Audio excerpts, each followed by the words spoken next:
Avec la pratique de l'orpaillage sous sa forme actuelle, la Falémé est devenue un vrai désastre écologique.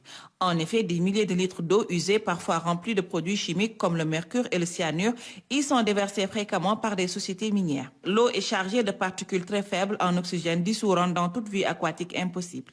Au vu de ces inquiétudes suscitées par l'agression du fleuve Sénégal, l'OMVS, dans sa mission de sauvegarde de l'environnement, a effectué une étude de l'orpaillage et ses impacts dans la Falémé dans le cadre du projet SCREEN. Au niveau de la Falémé, nous avons aujourd'hui un problème même pour le bétail qui vit autour.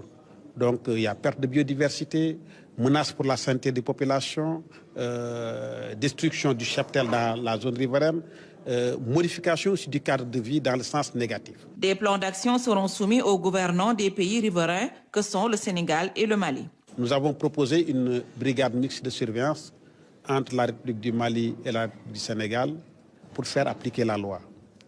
En plus de cela aussi, nous pensons qu'il faut des activités économiques alternatives pour que ceux qui abandonnent leur péage puissent faire autre chose. Parce qu'il y a des milliers de personnes qui travaillent et qui vivent de leur péage.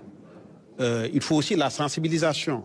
Cette rencontre de Saly entre aussi dans le cadre préparatoire d'une grande réunion des ministres des États membres de l'OMVS autour de la question de l'orpaillage. Elle représente aussi une opportunité précieuse pour définir des politiques et des actions qui auront un impact direct sur la vie des populations riveraines à la Falémé.